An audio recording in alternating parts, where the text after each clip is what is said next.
thiltute sibai kan buk chu kabula hianin hei siamte aron chua ani hi siamte beauty and spa nei tu nu ania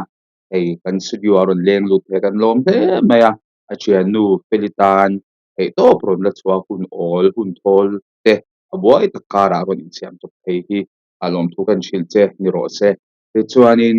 engtin nge feli khai lo ral that chia dan ti kamin han chang ta la music video a te lo pu chin nge Flyboard so ino kan ve tho lai changa lo chiang nge ini ti te tin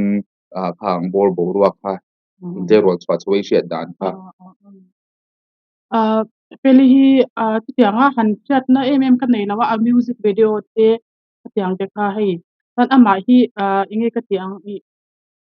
mel thaka ti theilu tuka chuanin inge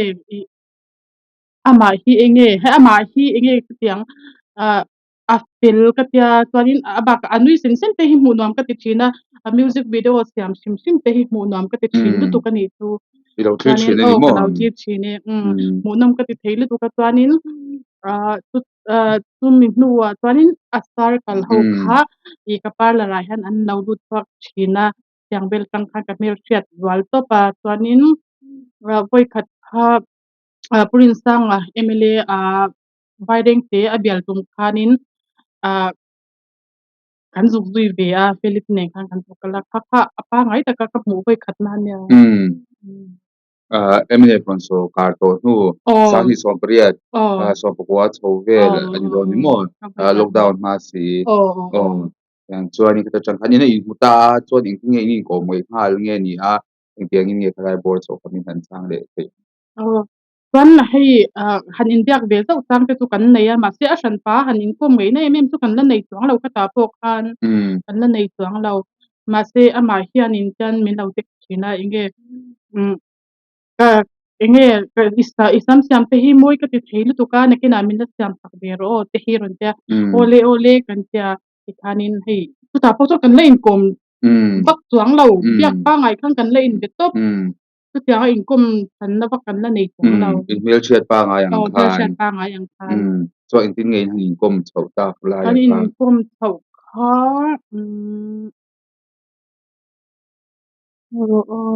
kan si chang thei mai no ve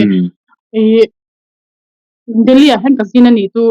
chan kha kan ta hi to kan vai kha khami ma khanin khami ma khan india na vel tu kan nei nga tu ka kai mai han chakai hi ka du to pani tu chan peli po han chakai hi alau du ve to pa chakai hi hei ama po han tui lo ti ve ni tu kai mai han chakai hi ka ngai na to pa min she tu chan chakai hi ti chakai te min tia fiang tuin ti kha kha tiang kop khanin ange chakai hi ka du ni tu chan peli khan chakai alau du ve thin bok ta khani ta chan Delhi tanga ka ho kha takai ka ho na kha to kan vai kha kha ta tang khani de ubering ka sha pa ngai ta ka kan kom chho na tu tu chuanin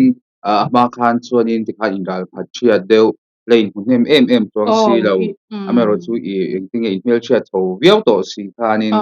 an hein mu chho ta tu chuan kha zan kan le tui chenga tu chuan engting in nge hei thil tu mi pui te hianin kan pani khan chuan kan che cheng ta em ma kha zan kha amero chu mi pui lam panga ina an lo chia atan thil tu ten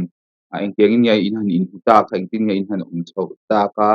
ti dai bor chho kha in man chho em in ko ngai chho em ti lai te kan khatia apa ngaya ai kan in mu khan hei kan in kom ngai ngal tup kan karil keima kha khalai kha karil runat bang lai ber keima nun jong jong a som ka tor hun lai ber ka relationship pa hun har sa ka ton hun lai ber ania kan min khong ngai lu tu kha athana lu tu kha nga tinge min sil dai to lo te ti thina kai tu hei mi bu la ka soi ve bak chang lawa mi atang khanin eng hei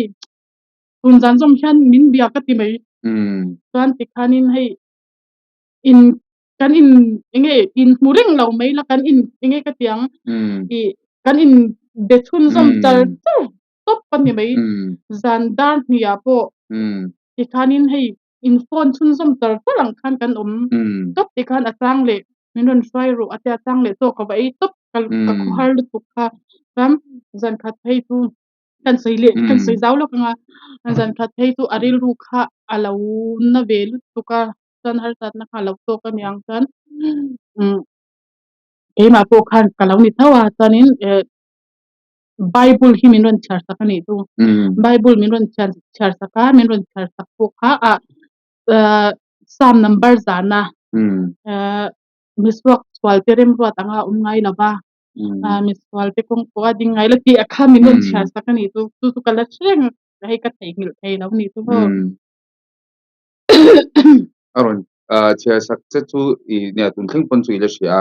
eng tiang chi nge nang ma Bible chang khanin na tho imo I enge ka tiang ma hi tongkam ka thiam lo lu tu ka tongkam han til han sei bele ka thiam lo lu tu ka I Bible hi tu 99 ko sana te tian enge rongbol na te amingin tian kan selbeta na sa ling lo tu tungin tianin tan tur te amin ti hanin pelina Bible sang min pek Psalm number zana kami khak karil ro han om sabera tan na kuna hianin tun Sunday thing ko khan kala chiar tun Sunday to nu khan katana ni tumo po khan kala chiar tap tapani chu tiang ko khanin I kalangai tuwa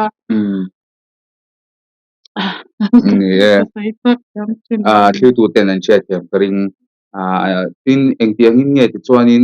ai na income chho se tak da na kha an sei chun som ta la kha ka pot peng che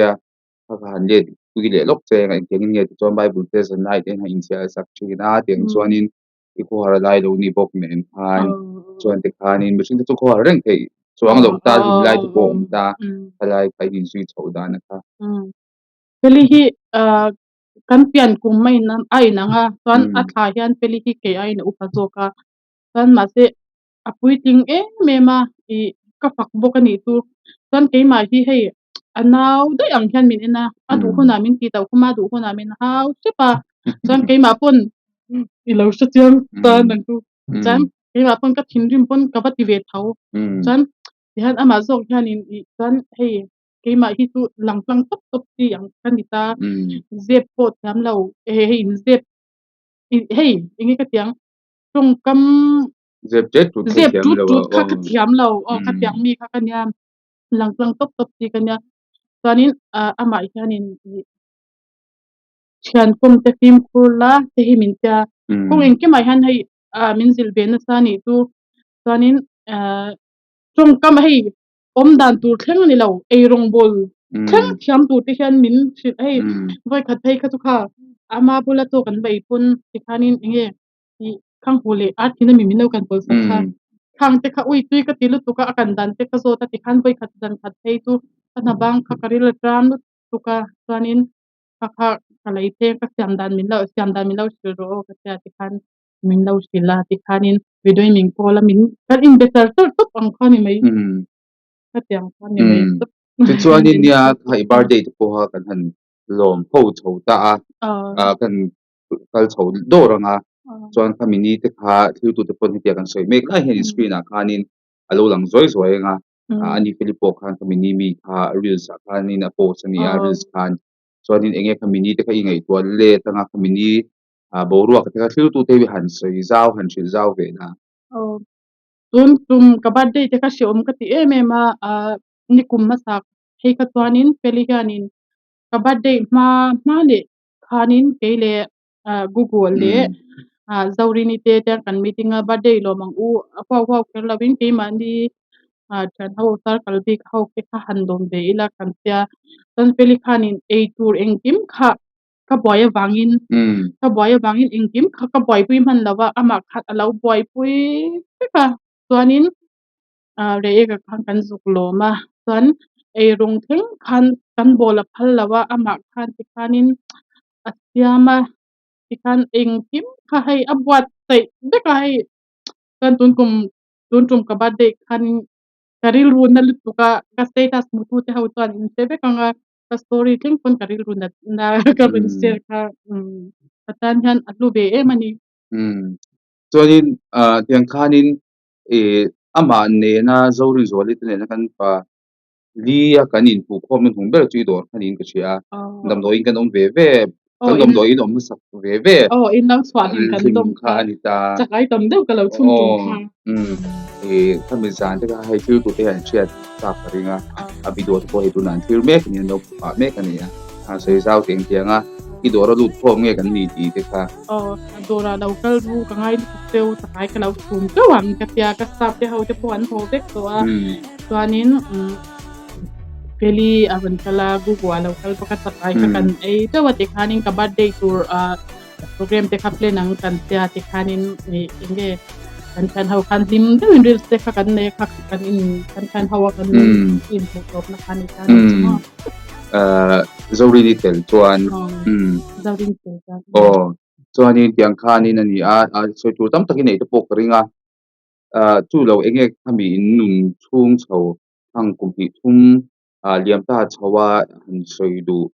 thei tu mu pui ta na han cha du enge nei sei dan chim tu nei ka soi zau lok don peli hi katan han atu mema chuanin amatan pon ka hlu ve ni ka sia tangdim kan senga 2019 nanin ani po ko har thil nya ke ma po ai ka khwa hi har ve tin mema na ka zan khat phei kha tu ka hot lai lu tu ka customer ka kan nga zandar kwa le tan ve ve la in ka theng sia kain bol fire to po ka ima khan vidoi meron kola kaleng cha ka phak har tak meron soi ro hi ron tia ni tu kanin unang atlai tu sa bite ka chaw ve sin beina ka customer kan nga buk sia ka tia local memi ro ngai te lom pa har ka du ril se nei la ta kan hobat don ya ron tia kan mase khami ka tan phak tu har wa school ni tu wa kha lo school le sa tan ka tan phak e lo ta kan tu mi lo po zana ya nin kol hi ating sim sim ka nin kol renga zandar som pati lang pawati han sakai ke ita ka ti lo le sakai ai te hi almin lo da thata mut kumbula hianin hei update ang han lo kola tanin hei sakai ka nei de ka I boys ta lo kol ngam lo te in but on be la lo kol hei sakai ka nei di ka lo da teng ron ei ro te hi min ron tia atang le zandar ya te sakai ke dan min lo zir tir te ron tia atang le sakai thum dan min lo zir tir te hi ron tia ikhan hei asyam dan chang om de hi sakai po 2019 nanin asen te chuanin bu thum ten bu ta ikhan hei pen po kan ho thina atir kha kai ma pon ka ho thin ni tum so ting te tikhanin inge pol khatyang pol lo kha ei te na lo te kha om tin ta khatyang te khamin ron zot thina tuna po hianin piken tang han kalung lenga hei video kanin kola ta kai o miro no tik na pik te hi kalanga to pa te ta sa po ka mang sa reng po kan hi chu ti chuanin a han dam lo chhota tu na thi don haya nikum December tha aizo hospital dam do ina an chho lai bo ruak vel te adam lo ni ti che chhodan te kan han chita la ina khanin voi khat ka phone siam tur hian kulikona ka kala ni tu tan kulikon ka kal kha I helam pang kal chan peli ka to zia ani tu mo chan ka ba peng kha kung ka khalawin kal ve ka chuanin anu number le ama number ba ki ka nei lo ni tu chuanin anu ka ba phone samte hospital ka noma dom tantin engma po kan lo sit man lo ti a min tia chan hospital ka tlan thi khan po kan ni ma kha chan hospital kan anu khan lo om puya chan te khanin pa ngai ta ka kan in jak top nang tun india chuanin ICU alu nu aron chale khan vedoin ka in kola chuan vedoi ka in kol kha kalawri apu yang te o khatia sam zun ek chat thelo win ti phai ve kalangai iten chebok tia iten chebok tia chu wang chuanin minja pui thelo wang I waktot wara kanin haule na so ne me atia kan katen chat ja shatya ni tu kanin kami awang kanin ama po ain tsunga kami bang kan karya pui theta lauta kami kha kan india top na ber tu ni chuan kabola po an wat po ni chu kanin video kan call lai chu lecture thela win kala oma iten sebok tia min ron ti ni tu kami kanin india top na ber ni tu kai ma ni chuan ti khanin han serious chhota I engkengin nge อาทิติเตอีหันเชียติตอกตอบเมยังที่ตอบกันปังหันดูใจละมอ doi na khanin an kal khom te ka keima kha kazin ho kha karon phone che kha mun puya kazina chuan mun puya kazin ho kha a thalo lu tuk min te nang ma mi ron phone kha chuanin sunday zan khan mun puya khanin leng khom kha kai swai turin min tia leng khom kha kai swai ani tu min ron phone lai khan leng khom len khom na thu ka soi zo jin ve lang ani chu kan azana khan ron kan chho tur khanin mei te tan khanin angai na om lawa chan chan chin kalo update te lang te I ron ti kha ti khanin ron ta kan ka ho kha hai ke ma ka nuam lo ve le tu ka kan hospital a po ka kal ngam lo ke ma khamo ka hi lo thon na khan ka khat lek to ani chu kan hospital a po khan ka ron lan ngam lo kha hospital a po ka ron lang ngam lawa ti kha an ron ti so ya group a ti khan min ron eta ti khanin min ron ya ka ke ma he ka nervous to tu ka ni tu chuan I athi an ron ti khanin athi an ron ti khan he ka chan min ria pui mon pe tanga min kal pui tu chuan min la ria pui ka ruma min la ria pui ni tu chuan ka boy vek to chuanin alung an ama ruang an dan na tu kha ram tun industry bank bula khan kalau va thleng ma saber lau zan lai ni to kha lau le po kha ka soi thei to lau va thleng ma saber to lau ve ni tu ma se ke ma kham thau na kha om thei to lau khat tiang kha isha tiang hei kan around da na tur mun te kha be doing kala kwala hei ka sha thiam thei lau kari lu kha an lu tu ka ni tu ti khan ama po kha hei ka va mu thangam lau yang khan kom chuanin anun min ron bua chan te heta ron kal ro ati phe ka chuanin hei ke ma ki kan sei lo ka anxiety ka nei ve ni tu peli hal min tiang ma chuanin anxiety ka nei ve na sal tu ka anxiety abang khan hei lo na hian min man sa to pani tu ke ma hi lo thon na te ka nga ve thina chuanin khalai khanin inge ke ma kha hei ka doi na tu thanang ma po hospital a thlangi ron ti pon ngu ka lo chan chuak ngam to lo ka ti kha ka ron tin te kha atyang vel kha ka nya ke ma lai phun khan hei ka zam ma zana tangin chuan mun pui len khom na thu ka soi zan po chuanin mun pui kausan hawa po tong tai wal na ka rot to pani tu feli bang khanin hospital a uma I tong tai na hun khong ein kausan mi pui te tong tai na hun min man pui ru ka te tong tai wal na po kan nei nge ni tu mo chuanin ti khanin me han yam san ta ti chuanin enge iril ruwa lo omle I mo hei kala atang kala oi lo thina atang hi chuanin ma khanin zanai hianin han biak em san hi zan re pe to kan nei ngai lawa ani bak ki kan nei ngai lawa chuanin mania mut ngam lo tak te ka nga lutuk hei anu pun na chianga ka chan ten khatte pun an tia ten tuan min ja pui chin atyang kop te khan ko ma I zan tun theng hian athalak en te tom ka ti thina chuan mania khanin idea khanin ama account na tang khan story hi an ron nei ni tu chuanin story khan nei ya bin khom hei kap zana ani tu hei kamut to nu ka hara I phone kan en kha feli account na tang story khan ron nei ma se anau khan ti khan lo en call sak ti kha anu khan aron nei le ta hei kalau ke ma khan hei lo ton na kha hei enge ka tiang ka sha thiam lo ni tu chuanin ma se ti khanin nge anau khan atu ka khan story kha ti khan pa ngai de na ron nei te ta anau in en call sak te khan chuan tun teng hianin hei ki har ka tia I anu thing po hian hai ka ba be thina ni tu anu te po hi ka ba bia ti ka ti tia champhai a te po khan ka zui lo ka chom ka tia atan tu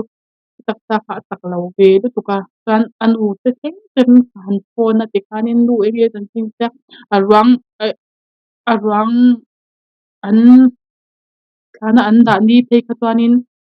zana phe ka chuan keimah kha ka buai na salut tuka ka buai na salut tuka ka thungte pawh an thianga ruah a rawn sur ani chu a ruah englo ta kha kan pele doi zia hre tiang tu ve tho ka nia chem hei bathroom ah te pawh inzun pui thin ka tiang ang chi hei ka tiang kha nia enge tikhan an awm anga chhum an ngei sak lo anga tikhanin thim dawn sa tiang te khan karil ru kha awm ani chu karil ru kha an na lut tuka te ti thei awm si lo tikhan peli atang peli cha min boral san atanga thakhat ang bel kha chu keimah hi na tun thlang pun kalani ka thungte pawh an hre tho khat atang kha ka anxiety hi a zual na sa em a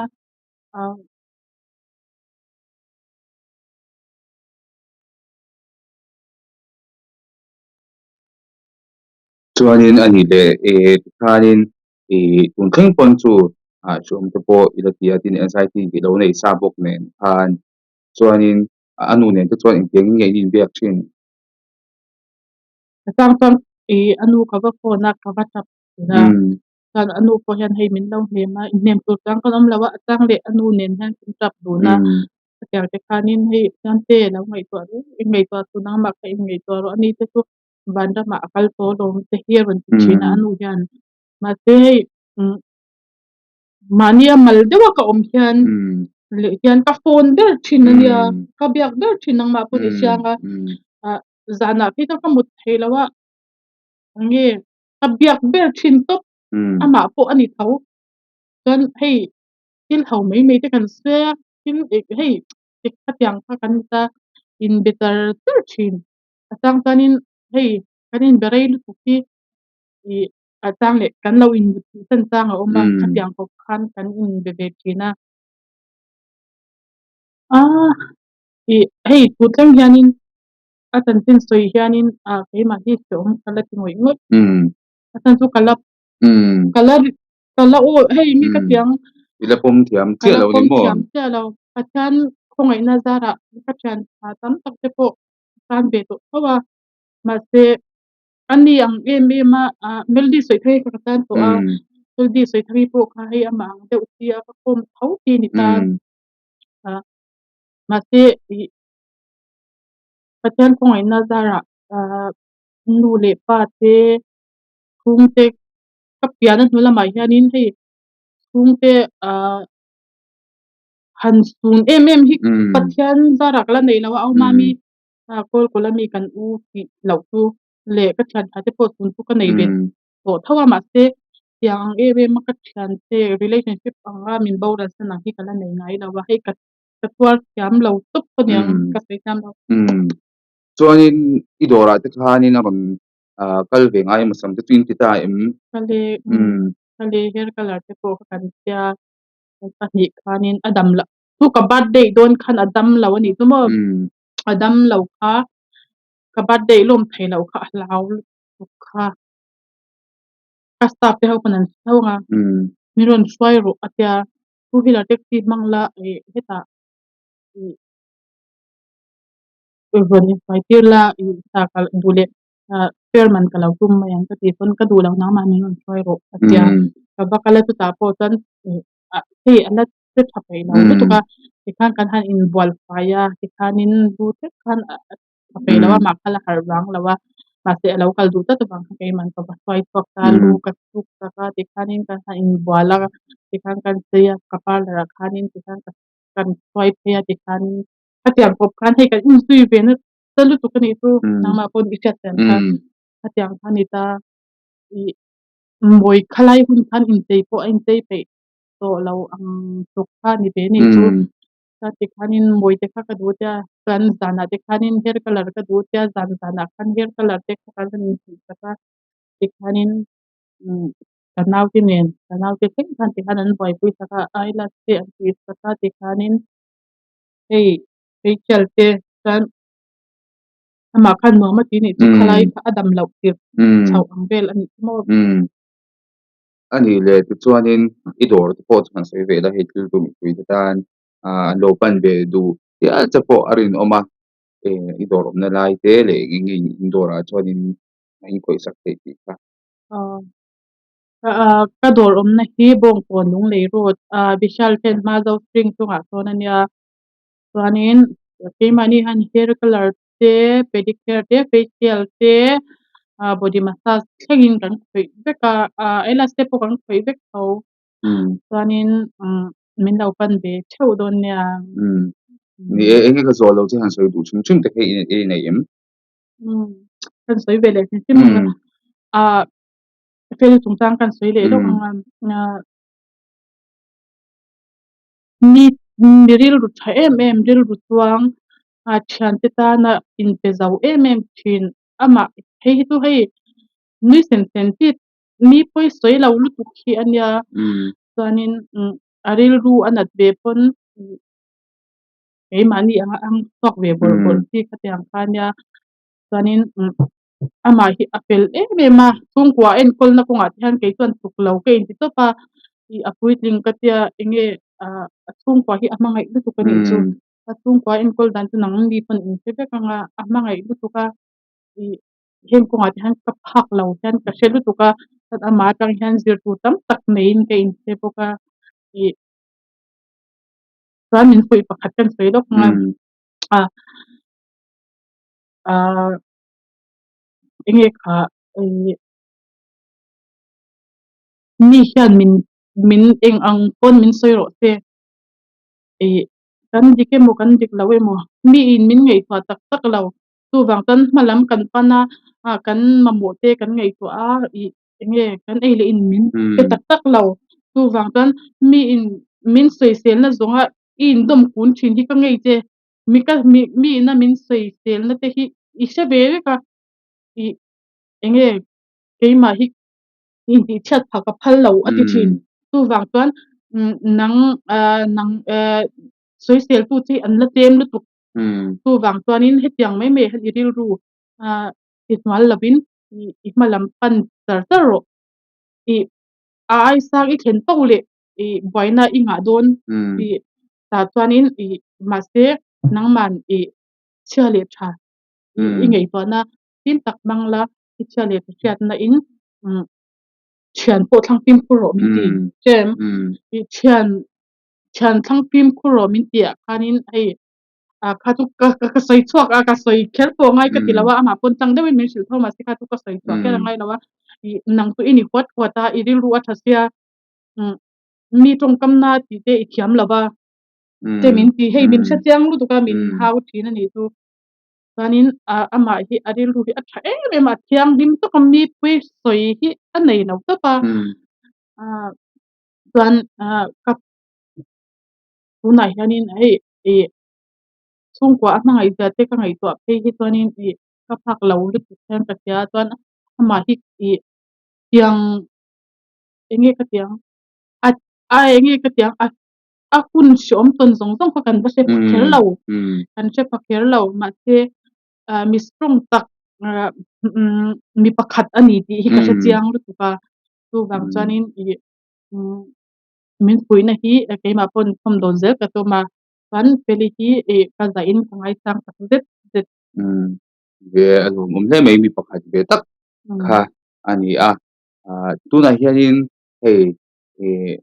lo thil tur che lungai ta la lungai ta ila mi lo thil tur angai ta ila na hianin peli lo thil tu hian eng thu ngei soya takai ke tak takai mi thu sak ro ka tiang kanin ti dan thina nia achan chu hei ama po hianin ase chiang to pa atira pa ngai kanin be ngai lo chuanin ama wanga hei min pui na zong zong te ama na min pui na zong zong te tel tura min ti na zong zong awang te hianin ka thei to pa anga ama in sa in phone ai na sa in atang to ka kal ka tu mang ye hoina hei hun che pakara hun ol te ko in siap chopin hianin kan in kom te lom thu kan soi tak sa de ni kan soi do thil tu mi pui tu chunga po lom thu kan soi